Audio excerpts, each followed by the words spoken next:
মোটামুটি মিন্নির ঘটনার সাথে মোটামুটি সিমিলার।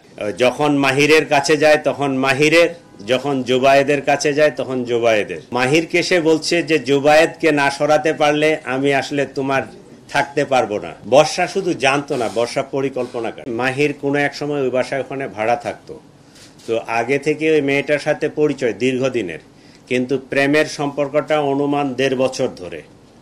আগে তো ছোট ছিল, ওই একজন আরেকজনকে চিনতো, জানতো, প্রতিবেশী। প্রেমের সম্পর্কটা 1.5 বছর ধরে। জুবায়েদ 1 বছর ধরে মেয়েটাকে পড়াচ্ছে, সে জগন্নাথ বিশ্ববিদ্যালয়ের ছাত্র। মেয়েটা এর প্রতিও দুর্বল হয়ে যায় জুবায়েদের প্রতি। এই এখন তো ওই যে মাইন্ড হচ্ছে টিল্টিং, যখন মাহিরের কাছে যায় তখন মাহিরের, যখন জুবায়েদের কাছে যায় তখন জুবায়েদের। ঠিক আছে, তো মাহিরকে সে বলছে যে জুবায়েদকে না সরাতে পারলে আমি আসলে তোমার থাকতে পারবো না। এই কথা থেকেই তারা জুবায়েদকে সরাই দেওয়ার পরিকল্পনা করে। আর পোস্টটা মারছে মাহির, তাই না? পোস্ট যেটা মারছে এটা মাহির, আর একটাই পোস্ট মারছে।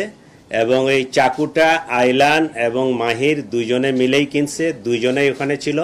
সম্ভবত 2টা চাকু ছিল, দুইজনের কাছে 2টা চাকু ছিল।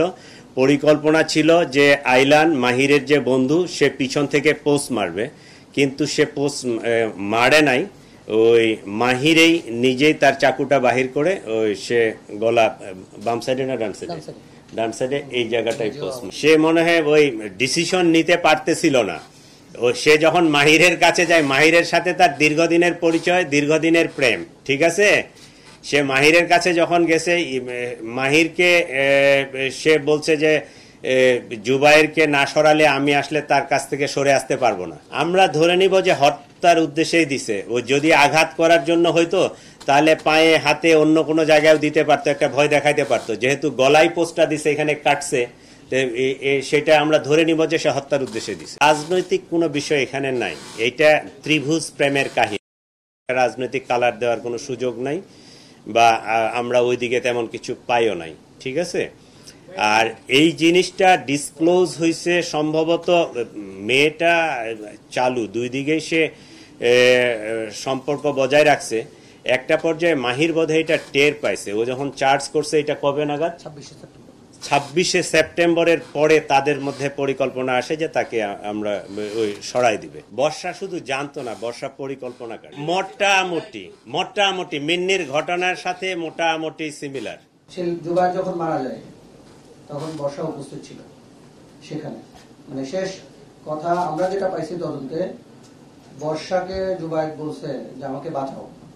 এখন পর্যন্ত তদন্তে যতটুকু পাইছে, বর্ষা বলছে তুমি না আসলে আমি মাহিরের হব না, এই টাইপের একটা ইয়া ছিল। আর আমাদের তদন্তে যেটা উঠে আসছে, দোতলা থেকে সে বাঁচার জন্যই মূলত, বাসা তো 5 তলায়, 3 তলায়, বর্ষার 3 তলায় সিঁড়ি গোড়ায় ছিল, এবং সে পুরা নিচের ইয়েটা দেখছে যে হত্যাকাণ্ড যে হয়েছে। বর্ষা নিজে কনফার্ম হয়েছে। কনফার্ম হওয়ার পরে জুবায়েদ দোতলায় বেল ছিল, কলিং বেল বাজানে দরজায় ধাক্কা দিছে। দরজাতে ধাক্কা যখন দিচ্ছে, তার রক্ত দরজা দিয়ে গড়ায় এখানে নিচে পড়ছে। আর একটা ইন্টারেস্টিং ইয়ে হলো, দোতলায় যিনি ছিলেন ওনার ওজন অনেক বেশি। আপনারা ইয়া করলে দেখবেন যে উনি অলমোস্ট 150 কেজি ওজনের এক ভদ্রলোক। উনি উঠে যখন দরজা খুলছেন, মানে অনেকক্ষণ সময় লাগছে, আমাদের তদন্তে এটা আসছে। উনি উঠে যখন দরজা খুলছেন, ততক্ষণে মাহির 3 তলায় পৌঁছে গেছে। দোতলায় ধাক্কা 3 তলায় পৌঁছানোর পরে সে ইয়াকে পাইছে, বর্ষাকে পাইছে। ওইখানে এসে বর্ষাকে বলছে তুমি আমাকে বাঁচাও। বর্ষা যেহেতু চাইছে যে জুবায়েদ চলে যাক, সে আর কোনো হেল্প করে নাই, বলছে যে তখন ওইখানে জুবায়েদ পড়ে গেছে। এইটুক তদন্তে আসছে আমাদের, এর বাইরে কিছু আমরা জানি না। মানে স্বাভাবিকভাবেই বাঁচার জন্য সে তো দৌড় দিছে, এটাই স্বাভাবিক।